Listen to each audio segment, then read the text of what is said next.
안녕하세요. 송수의사입니다. 오늘은 많은 분들이 고생을 하고 계시는 동물 알러지에 대해서 한번 얘기를 나눠보려고 합니다. 미국의 경우에는 대략 15%에서 20%의 인구가 동물에 대한 알러지를 가지고 있다고 해요.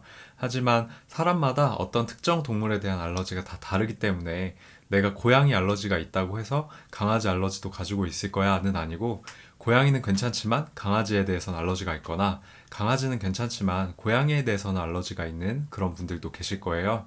예를 들자면 저희 동생 부부 같은 경우는, 제 동생은 고양이 알러지, 그리고 재수 씨는 강아지 알러지를 가지고 있어요. 이처럼 사람마다 어떤 동물에 대한 알러지는 다 다를 수 있기 때문에 입양 계획 중이시라면 우리 가족 구성원들 중에서 강아지나 고양이, 내가 입양하는 동물에 대해서 알러지를 가지고 있는 사람이 있지는 않은지 먼저 그 동물을 접해봐서 알아볼 수 있는 과정이 꼭 필요합니다.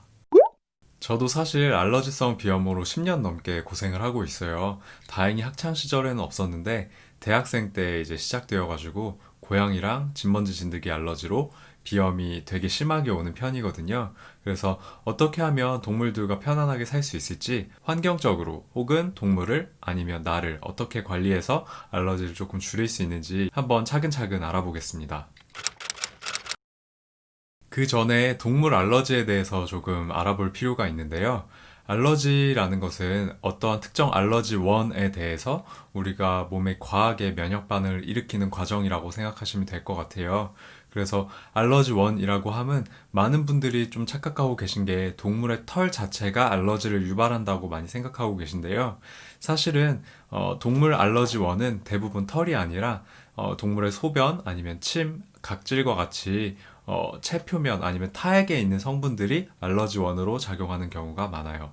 그래서 나는 고양이 알러지가 있으니까 털이 하나도 없는 스핑크스 고양이를 입양해야겠다, 그러면 알러지가 생기지 않겠지라고 생각하고 스핑크스 고양이를 입양하시는 것은 좀 좋지 않은 결과를 낳을 수 있습니다. 첫 번째는 환경을 개선하는 방법인데요.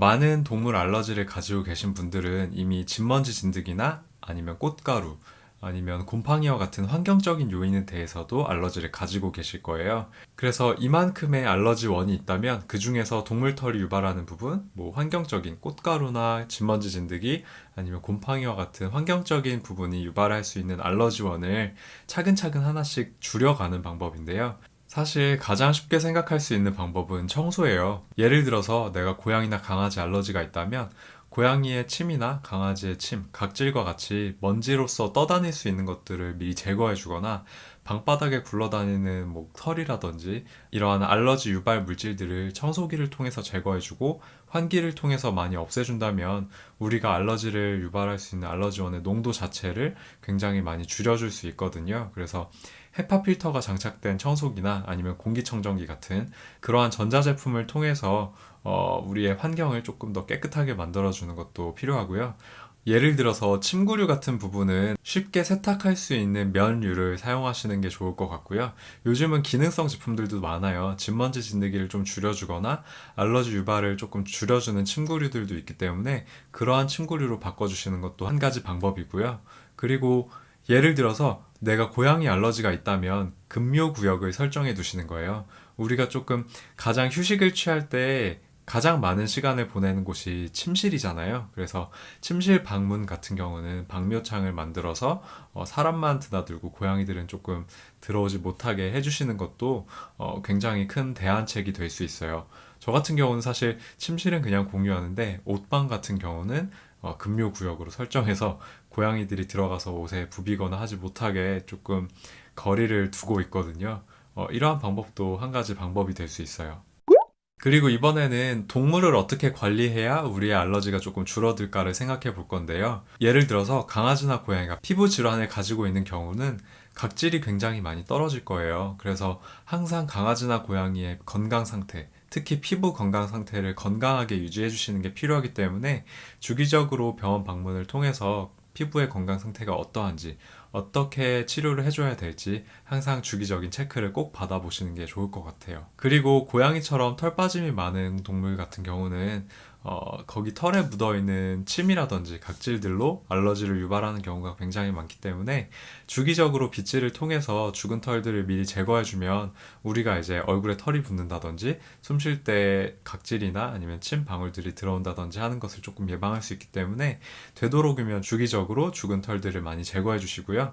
집에 가족 구성원 중에 알러지가 없는 분들이 계시다면 알러지가 있는 사람보다는 알러지가 없는 분들이 미리 그렇게 빗질을 통해서 알러지원을 제거해 주시는 게 좋습니다. 그리고 화장실 청소 같은 경우도 소변에서도 알러지를 유발할 수 있는 물질들이 있기 때문에 주기적으로 화장실 청소를 꼭 해주시고 사막화를 예방해 주시는 것도 굉장히 좋아요. 그리고 만약에 혼자 사시는 분들이라면 털 빗질을 하거나 아니면 화장실을 청소하실 때 마스크를 꼭 써주시는 것도 좋습니다.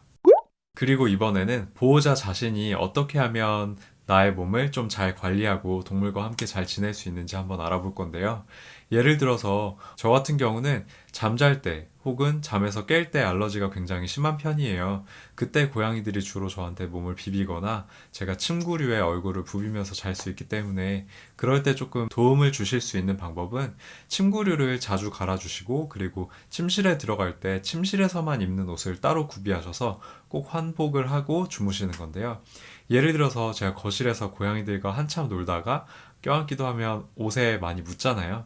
그때 그 옷을 입고 그대로 침실로 들어간다면 침구류에도 다 묻고 자다가도 뒤척이면서 알러지가 터지고 그럴 수 있기 때문에 자기 전에는 항상 침실에서만 입는 옷으로 갈아입고 주무시면 조금 더 편안하게 주무실 수 있을 거예요. 그리고 되도록이면 화장실을 청소하고 혹은 털을 빗질하고는 손을 꼭 깨끗이 씻어주시고 얼굴 주변을 잘 만지지 않는 것도 한 가지 방법이 될 수 있고요. 가장 중요한 건 사실 알러지 질환 자체도 질병이기 때문에 이비인후과 전문의 혹은 사람 병원에서 주기적으로 관리를 받으시는 게 가장 좋아요. 저도 조금 심하다 싶을 때는 병원에 자주 방문하기도 하고 약을 처방받아서 내가 알러지가 조금 심한 날들은 좀 먹으면서 그렇게 관리를 하고 있거든요. 다행히 한참 심할 때보다는 지금 좀 많이 좋아진 편이에요. 이렇게 동물 알러지에 대해서 조금 여러 가지 얘기를 나눠봤는데요. 지금 영상에서 다뤄본 이야기 말고도 나만의 노하우가 있다라고 생각되시는 분들이 계시면 댓글로 좀 알려주셔서 서로에게 도움이 되는 정보를 나눠봤으면 좋겠습니다.